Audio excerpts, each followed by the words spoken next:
안녕하십니까. 해남뉴스입니다. 한 사업자가 810억 원을 투자해 현산면 고현리와 일평리 일대에 풍력발전소 건설을 추진하고 있어 주민들이 반대 집회에 나섰습니다. 노영수 기자가 보도합니다. 현산면 주민들이 해남군청 앞에서 집회를 열고 풍력발전소 건설 계획 철회를 촉구했습니다. 주민들은 마을과 학교, 면사무소 인근에 발전소가 세워지면 소음과 진동에 따른 수면 장애와 스트레스 유발은 물론 환경 피해와 함께 학생들의 학습권 침해가 우려된다며 반대 목소리를 높였습니다. 풍력 발전이 현상에 들어서는 것은 절대 반대하며 여러분과 함께 끝까지 이 풍력 저지에 같이 동참해 주실 것을 여러분 약속하십니까? 주민들은 또한 일부 마을 주민들을 대상으로 한 형식적이고 기만적인 동의 절차도 문제 삼으며 풍력 발전이 들어오는 것을 끝까지 저지한다는 계획입니다. 주민을 기만하여 동의를 받아 풍력발전 허가 신청한 해남 EAC는 현산 면민에게 사과하고 풍력발전 허가 신청을 당장 철회하라. 해남군은 산자부에 면민들의 반대 의견을 보고했으며 개발 행위가 들어오면 주민들이 피해 입지 않도록 하겠다는 입장입니다. 한편 업체 측은 소음이나 진동 피해가 크지 않고 질병이나 이명, 불면증 등도 과학적 근거가 없다고 주장하고 있습니다. 해남방송 노영수입니다. 계곡면을 통과하는 보성 임성리 철도건설 공사와 관련해 주민들이 대책위원회를 구성하고 대책 마련을 요구하는 규탄대회를 열었습니다. 육형주 기자가 다녀왔습니다.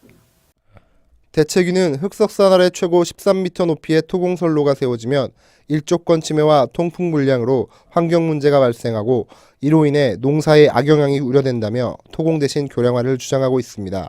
대통령 비롯해서 6개 기관에 신정서를 내고 다시 재검토를 요구할 계획이고 국회에서는 이 자료를 보시고 일단 중단부터 해주셔서 그러나 철도시설공단은 교량화를 해도 교량 상판 두께가 3m에 달해 큰 효과가 없고 교량화 기준에도 미흡하며 공사를 변경할 경우 250억 원이 더 투입돼 예산 확보도 어렵다는 입장입니다. 교량화 관련된 사항들에 대한 사업비를 받아오지 않으면 해당 그 예산 자체를 쓸 수가 없는 거죠. 그러니까 예산 문제가 아니고 사업비를 확보하는 거, 사업비를 받아올 수 있는 방법이요. 저희들이 검토를 해봤더니 방법이 없어서. 주민들은 국책사업이라고 해 시가보다 낮게 땅을 내놓았는데 행복권이 침해될 우려를 낳고 있고 강진군과 영암군 구간은 전부 교량화를 하고 해남만 하지 않겠다는 것은 차별이라고 맞서고 있어 논란은 더 커질 것으로 보입니다. 해남방송 육형주입니다. 해남 읍시가지에서 빠르면 올 하반기부터는 공공 와이파이를 사용할 수 있게 됐습니다. 해남군의회는 최근 열린 임시회에서 읍내권 무료 와이파이 존 인프라 구축 사업비 1억 2천여만 원이 포함된 추경안을 승인했습니다. 이번 심의에서는 예산에서 삭감됐던 고천암 생태공원 조성 사업과 해남 사랑버스 운행 지원 예산도 통과됐습니다. 해남군 내 영유아 수가 3,200여 명으로 나타나 1년 전보다 무려 300명 가까이 줄어든 것으로 집계됐습니다. 특히 영유아 수 감소 여파로 최근 문을 닫은 어린이집이 4곳이나 발생했습니다. 이처럼 후유증이 커지고 있어 출산 장려금만 받고 해남을 떠나는 이른바 먹튀 논란이 다시 가열되고 있습니다. 황산 옥동리에는 49년째 옥공예에 매진하고 있는 김육남 명인이 있는데요. 명인의 외길 인생을 앞으로 30대 아들이 함께 걷게 돼 눈길을 끌고 있습니다. 자세한 내용 전해드리겠습니다. 단 하나의 칼로 옥돌에 밑그림 없이 단번에 그림을 새기는 기술로 유명한 김육남 씨는 대한민국 명인과 해남군 향토문화유산 등 다양한 수식어가 함께 따라다닙니다.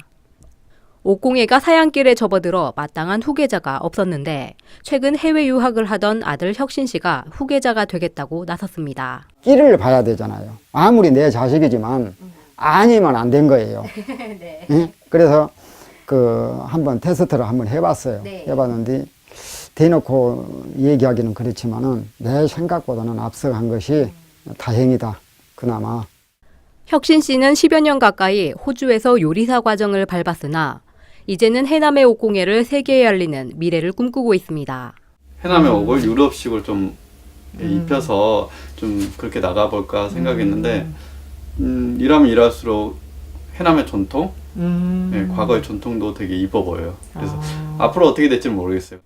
반세기를 옥공예에 매진한 아버지의 뒤를 이어 대를 잇는 아들이 눈길을 끌고 있는 가운데 아버지의 명성 또한 그대로 이어받을 수 있을지 앞으로의 행보에 관심이 모아지고 있습니다. 해남방송 박수은입니다. 참깨와 들깨의 생산 가공과 유통을 활성화하기 위한 시범사업이 올해부터 2년간 마산면을 중심으로 진행됩니다. 이번 사업은 안정농장을 비롯한 39개 농가가 참여하며 2년간 국비와 군비, 자부담 등 2억 7천여만 원이 투자됩니다. 또한 영농장비 기계화로 인한 생산비 절감과 가공, 판매, 브랜드 개발 등 판로 확보에도 나설 계획입니다.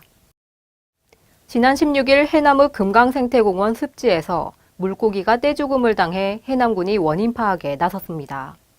군은 당시 현장에 일부 피라미가 살아있는 모습이 확인돼 농약 살포는 아닌 것으로 보고 있으며 산소 공급이 제대로 되지 않아 물고기가 폐사한 것은 아닌지 조사하고 있습니다. 작은 농부들과 소비자가 함께 만들어가는 생활문화장터 모실장이 4주년을 맞이했습니다.